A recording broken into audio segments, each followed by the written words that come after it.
अस्सलाम वालेकुम स्टूडेंट्स, कैसे हैं आप लोग। लास्ट लेक्चर में हम लोगों ने किया था न्यू बिहेवियरिज्म। आज हम स्टार्ट करेंगे gestalt psychology. Today we are going to start gestalt school of thought. What is gestalt psychology? Gestalt psychology is a school of psychology that emerged in Austria and Germany in the early 20th century, based on work by Max Wertheimer, Wolfgang Kohler, and Kurt Kofka.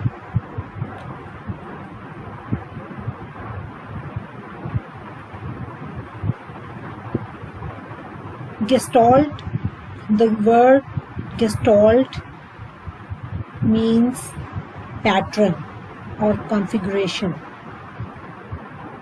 Gestalt psychologists emphasize that organisms perceive entire patterns or configuration, not components. The whole is, according to Gestalt psychology, the whole is more than the sum of its parts. Gestalt psychologist का मानना है कि आप जब जो भी चीज़ perceive करते हो, किसी भी चीज़ को देखते हो, तो आप एज अ होल परसीव करते हो rather than its parts. According to them the whole is greater than the sum of its parts. The founder of Gestalt psychology was Max Wertheimer. In fact, there are three founders of this school of thought. Number one, Max Wertheimer. Number two, Wolfgang Kohler. And number three, Kurt Kofka. ये तीन psychologist हैं जो तीनों ही gestalt psychology के founders माने जाते हैं। तीनों ने गेस्टाल्ट साइकोलॉजी पे काम किया, उन पे कॉन्सेप्ट्स दिए। गेस्टाल्ट अकॉर्डिंग टू मैक्स वर्दाइमर, इसके माइंड में जो concept gestalt school of thought का आया, वो उसको इसने 5 फेनोमेना का नाम दिया। 5 फेनोमेना क्या है कि the illusion that 2 stationary lights are moving from one place to another.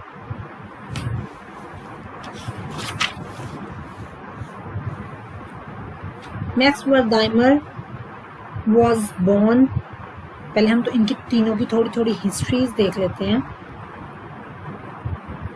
Max वर्दाइमर, सबसे पहले हम देखते हैं max वर्दाइमर।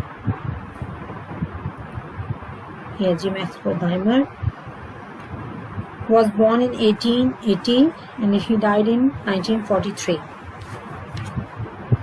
He was born into a wealthy intellectual family. Wertheimer was studying law at the University of Prague. His interest shifted in philosophy, and during this time he heard lectures by Reinfeldt. In 1904 he received his doctorate degree. Between 1904 and 1910 Wertheimer held academic positions at the universities of Prague, Vienna, and Berlin.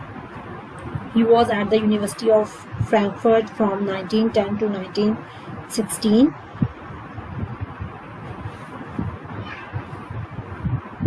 Next है जी Kurt Kofka.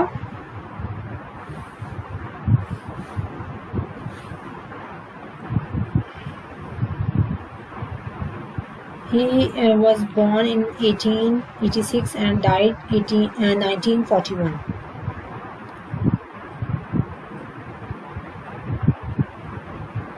He was the son of a well-known Berlin lawyer. and initially educated by an English-speaking governess. He received his doctorate from the University of Berlin in 1908 and under the supervision of Stumpf. अच्छा, ये तीनों max वर्दाइमर, कॉफका और collar तीनों ये student थे stump के, ठीक है. In 1922, Kafka wrote an article in English on Gestalt psychology published in the Psychological Bulletin. The article was titled Perception: An Introduction to Gestalt Theory. In 1921, Kafka published an important book on child psychology, later translated into English as The Growth of the Mind, and Introduction to Child Psychology, 1924. In 1935, Kafka published Principles of Gestalt Psychology.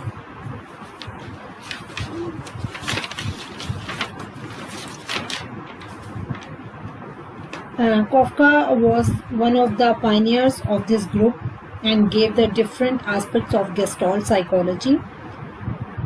He claimed that the human mind naturally organizes individual sensations and experiences into meaningful wholes.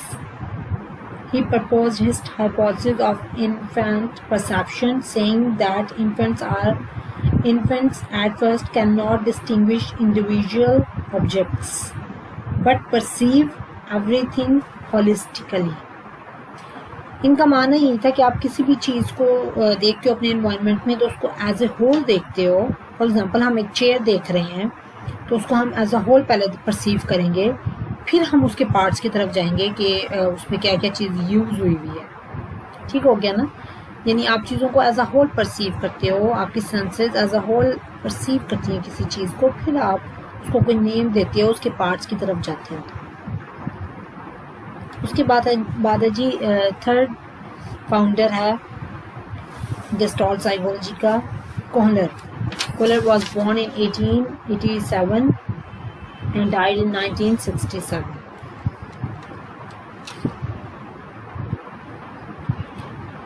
He received his doctorate in 1909 from the University of Berlin.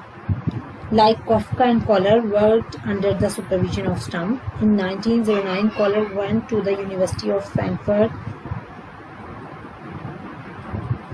where a year later he would participate with Wertheimer and Kafka in the research that was to launch the Gestalt movement. He wrote a book titled The Mentality of Apes syndrome, in which he gave the views that animals like chimpanzees are capable of problem solving not only on trial and error basis but also through insight learning based on the past experiences. He proved his theory by describing the behavior of the chimpanzees. अच्छा जी, इन्होंने बहुत से experiment भी किए और एक तो इनका कॉन्सेप्ट मेन ये था कि भी एज अ होल आप किसी भी चीज़ को परसीव करते हैं, आपकी परसेप्शन जो भी होती है वो एज अ होल होती है, फिर आप पार्ट्स की तरफ जाते हैं. ठीक है. उसके बाद इन्होंने और इनसाइट का कॉन्सेप्ट दिया, प्रॉब्लम सॉल्विंग का, वो भी हम आगे सारा डिस्कस करते हैं. ये थी जिनकी थोड़ी सी हमने देखी हिस्ट्री. अब हम देखते हैं जी, सबसे पहले तो हम देखते हैं कि इनके कॉन्सेप्ट्स की तरफ हम आ जाते हैं. Gestalt principles of perceptual organisations. ये जी मैक्स वर्दाइमर की हमने हिस्ट्री देखी, कॉफका की थोड़ी सी देखी, फिर हमने कोहलर की देखी. अब आप आ जाएं इनके कॉन्सेप्ट्स की तरफ.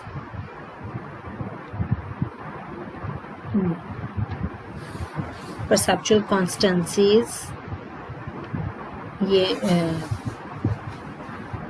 जिनको एक नाम दिया गया gestalt principles of perceptual organisation का। ठीक है, अब सबसे पहले तो हम देखते हैं परसेप्शन क्या होता है। परसेप्शन होता क्या है basically? What is perception? Perception is the process of attempting to understand and making sense of stimuli in our environment.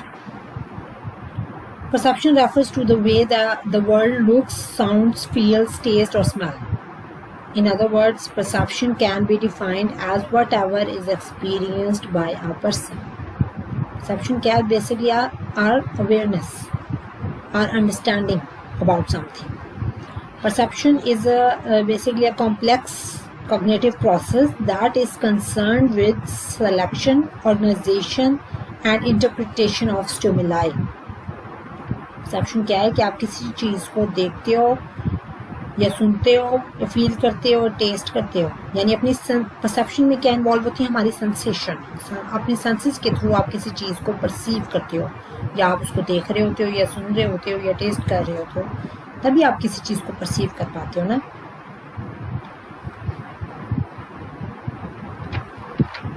Perceptual कॉन्स्टेंसीज क्या होता है? अ क्वालिटी, इसकी डेफिनेशन नोट कर लें।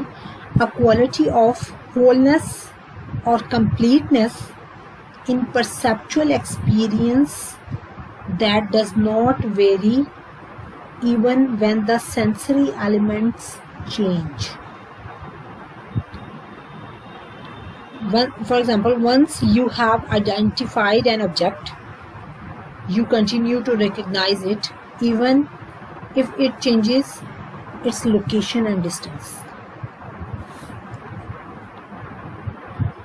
यानी आप अपनी कोई चीज़, अब एक रूट बस देख रहे हैं फॉर एग्जाम्पल, ठीक है, वो खड़ी हुई है, आप उसको देख रहे हैं, तब तक आप कांस्टेंट रहेंगे अपनी परसेप्शन में, अपने परसीव करने में उसको, जब तक वो मूव नहीं कर जाती अपनी लोकेशन या अपना डिस्टेंस, वो मतलब जितना वो आपसे दूर होती जाएगी, अपनी जगह उसने छोड़ दी, वो चल पड़ी है, वो जितना दूर होती जाएगी तब तक आप उसको फोकस करते रहेंगे, जब तक कि वो आपकी नज़रों से ओझल ना हो जाए, आप उसको मतलब देखने के काबिल ना रहें, तब तक आप उसको परसीव करते रहेंगे।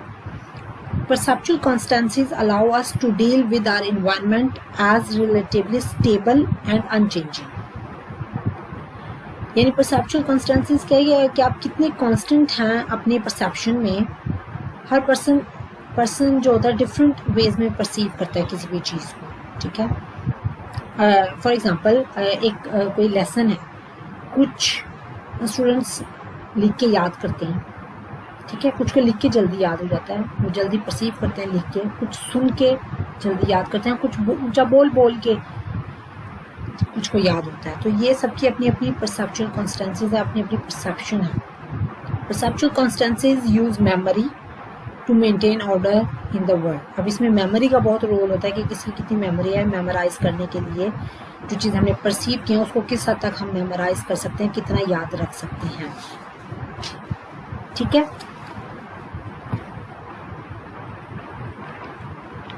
ये था जी परसेप्चुअल कॉन्स्टेंसीज।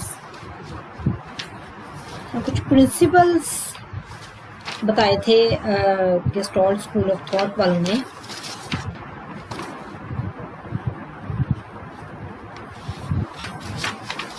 कि हम कैसे किसी चीज़ को परसीव कर सकते हैं, ठीक है।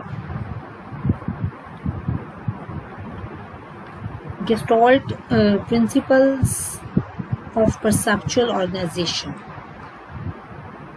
नंबर 1 है जी figure and ground.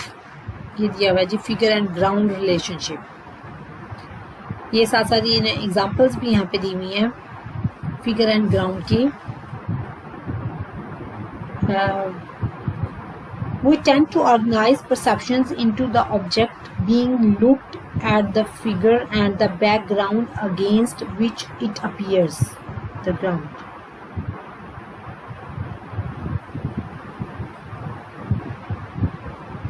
The figure seems to be more substantial and to stand out from its background. अच्छा, अब हम कोई भी चीज़ देखते हैं हमारे इन्वायरमेंट में एक वक्त में काफ़ी चीज़ें रोनुमा हो रही होती हैं, कुछ को हम फिगर जो जिन पे हमारा फोकस हो जाता है वो हमारे लिए फिगर हो जाती हैं, बाकी चीज़ें हमारे लिए ग्राउंड हो जाती हैं, जो पीछे चली जाती हैं बैकग्राउंड। अब इस फिगर में आप देख सकते हैं कि ये वाइट हमारे लिए कभी फिगर हो रहा है, तो ग्राउंड जो ब्लैक पोर्शन है वो हमारे लिए ग्राउंड है। अब अगर हम फोकस कर रहे हैं इस पे, तो ब्लैक में आपको फेसेस नज़र आ रहे हैं, ये 2 फेसेस हैं, ये हमारे लिए फिगर बन गया। जो वाइट वाला पोर्शन था, जो स्टैम्प सी एक बनी हुई है एक, वो हमारे लिए ग्राउंड हो गया। ठीक है, यानी जिस चीज़ पे हमारा फोकस होता है वो हमारे लिए फिगर बन जाती है, जो हमारे लिए फ्रंट पे आ जाती है, और दूसरी चीज़ बैकग्राउंड पे चली जाती है, वो ग्राउंड हो जाती है। सिंपल सी बात है।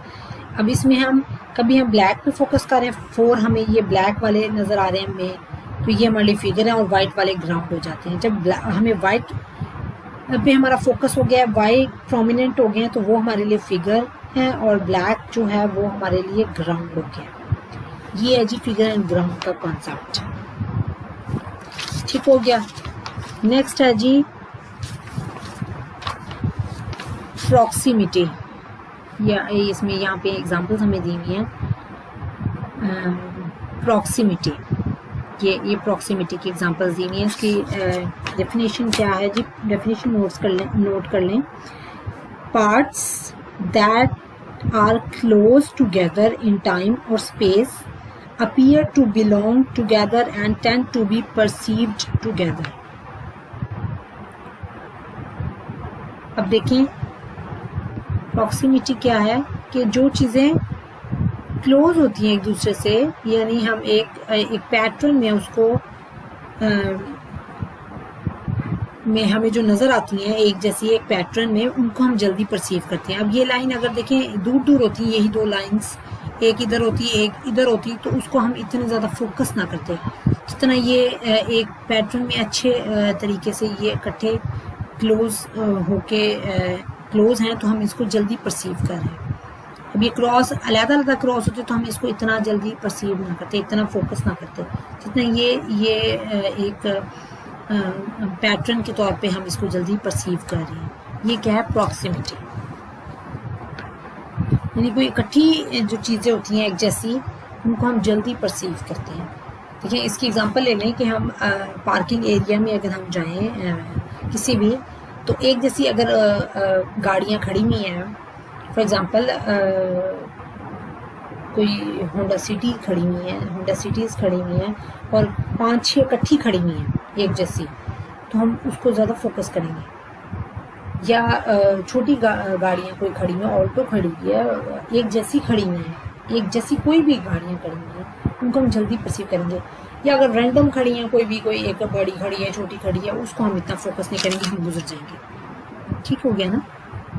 अच्छा, इसकी एग्जांपल हम ऐसे भी ले सकते हैं कि एक जैसे क्लोथ्स पहन के अगर कोई लोग खड़े हुए 2, 3, 4, तो हम उनको ज़्यादा फोकस करते हैं। अगर वैसे ही किसी ने कोई डिफरेंट क्लोथ्स पहने, काफ़ी लोग खड़े, हम उनको इतना फोकस नहीं करेंगे। उसके बाद आ गया जी कंटिन्यूटी। कंटिन्यूटी की क्या है, there is a tendency in our perception to follow our direction, to connect the elements in a way that makes them seem continuous or flowing in a particular direction। एक flow में चीज़ें जो चल रही होती है ना, उसको आप फोकस करते हो, उसको आप जल्दी परसीव करते हो। ये देखें, अब ये एक फ्लो में चल रही है ना, ये देखें, ये फ्लो एक नीचे से है, एक फ्लो ऊपर से है, यानी कंटिन्यूसली जो चल रही हो ना। साइन बोर्ड पे भी आप देखें ना, वो एक अगर फॉर एग्जांपल लहरें सी आती हैं यूं ऊपर नीचे लाइट्स की, तो हम उसको फोकस करते हैं। कंटिन्यूसली जो एक चीज़ चल रही हो, उसको आप इजीली परसीव कर सकते हो। ठीक है। उसके बाद है जी सिमिलैरिटी। सिमिलैरिटी एक प्रिंसिपल जो कि उन्होंने बताया गेस्टाल्ट स्कूल ऑफ थॉट का उन्होंने,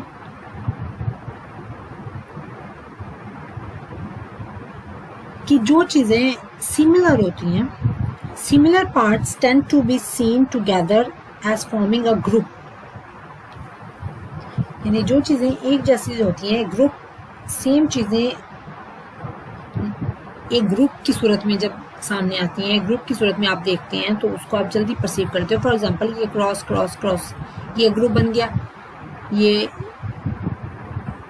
ये सर्कल सर्कल ये एक जैसा, तो इसको आप जल्दी परसीव कर रहे हो। क्रॉस सर्कल उसको आप इतनी जल्दी, ये देखें क्रॉस सर्कल सर्कल, इसको आप जल्दी परसीव नहीं करोगे। ये जो एक जैसा ग्रुप होगा ना, cross cross cross cross cross circle circle circle, इनको आप जल्दी परसीव करोगे, यानी एक जैसी चीज़ों को आप जल्दी परसीव कर लेते हैं, सिमिलर चीज़ों को, ठीक है। उसके बाद है जी क्लोजर प्रिंसिपल। देयर, ये क्लोजर प्रिंसिपल इसकी एग्जांपल है। There is a tendency in our perception to complete incomplete figures to fill in gaps.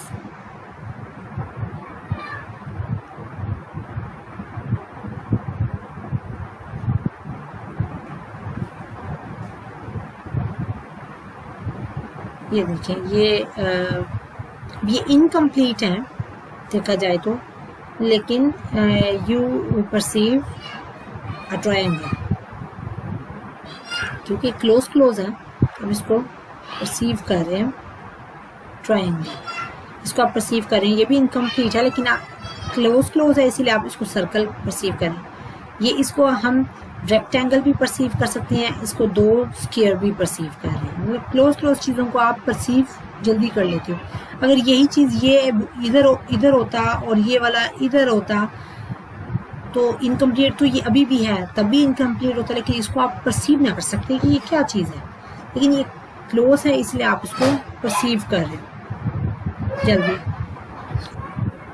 Closure जो चीज़ें होती हैं उनको आप जल्दी परसीव कर लेते हो। इसी तरह एक सिंप्लिसिटी का भी है प्रिंसिपल कि we tend to see a figure as being as good as possible under the stimulus condition. यानी जो चीज़ें सिंपल होती हैं उनको आप जल्दी परसीव कर लेते हो, सिंपल क्लियर होती हैं, ठीक है। ये थे जी इसके प्रिंसिपल गेस्टाल्ट साइकोलॉजी के, जो कि ये बताए थे मैक्स वर्दाइमर, पॉलर और कॉफ्का ने, ठीक है। उसके बाद है जी the Gestalt explanation of learning. According to Gestalt school of thought, the brain activity tend toward a balance or equilibrium in accordance with the law of prevalence. This tendency toward equilibrium continues naturally. According to the Gestalt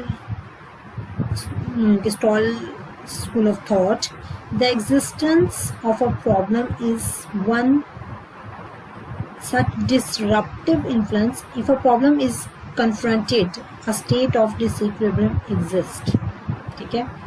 जैसे ही कोई problem आया, आप लोग एकदम से परेशान हो जाता है, बंदा सोच में पड़ जाता है कि कैसे इसका सोल्यूशन निकाले। until the problem is solved, because the state of disequilibrium is unnatural, it creates a tension with motivational properties that keeps the organism active until it solves the problem. Typically, an organism solves its problems perceptually by scanning the environment and cognitively trying one possible solution and then another until solved. Thus, the Gestaltists emphasized cognitive trial and error as opposed to behavioral trial and error. They believe that organisms come to see solutions to problems.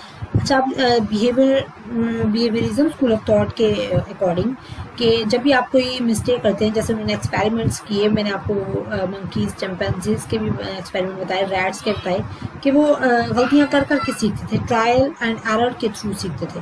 जबकि इनका मानना है कि trial and error से ज़्यादा आप अपनी insight से प्रॉब्लम को सॉल्व करते हो। इंसाइट बहुत इम्पॉर्टेंट है। आप इंसाइट के थ्रू, प्रोडक्टिव थिंकिंग के थ्रू आप अपनी किसी भी चीज़ को सीखते हो और अपने प्रॉब्लम्स को सॉल्व करते हो। अब इंसाइट क्या है? सबसे पहले तो इंसाइट इंसाइट क्या है? इंसाइट क्या होती है? The capacity to gain an accurate and deep understanding of something और समवन। ठीक है, किसी चीज़ को डीपली अंडरस्टैंड करना वो आपकी इंसाइट है।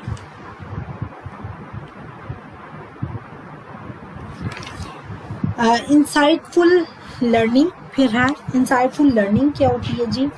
Insightful learning is a type of learning और problem solving that happens all of a sudden through understanding the relationships of various parts of a problem rather than through trial and error. यानी आप insightful learning क्या है?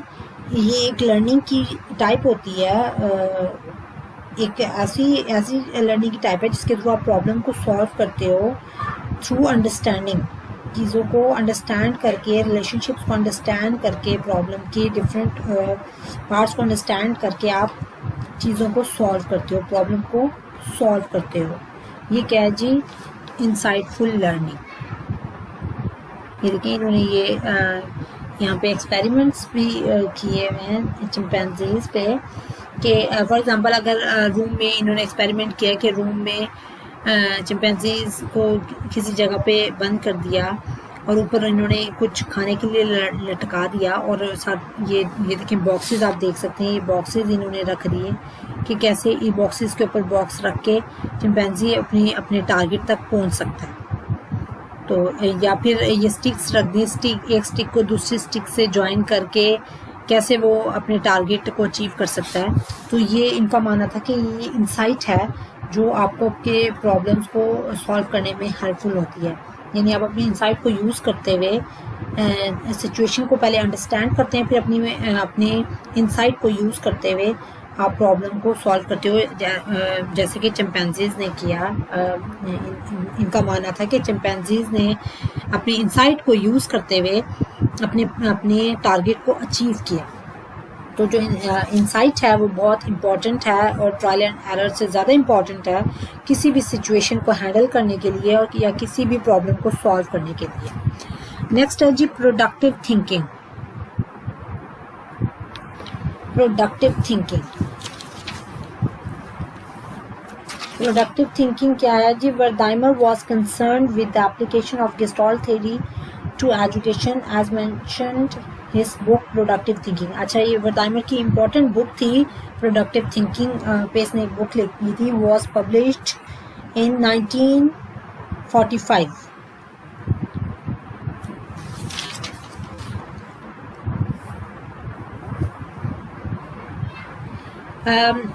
According to Max Wertheimer, productive thinking were based on personal experience, experimentation, and interviews which individuals considered excellent problem solvers. Okay, Wertheimer thought that we are motivated to learn and to solve problems because it is personally satisfying to do so, not because someone or something else reinforces us for doing so. यानी हम इसका मानना था इन वर्दाइमर का कि हम अपनी problems को सॉल्व करते हैं इसलिए नहीं कि हमें रिइंफोर्स किया जाएगा, बल्कि हमें सेटिस्फेक्शन लेवल मिलता है इससे, इसीलिए हम अपने प्रॉब्लम्स को सॉल्व करते हैं। Because learning governed by Gestalt principles is based on an understanding of the structure of the problem, it is easily remembered and generalized to other relevant situations. Wertheimer was interested in making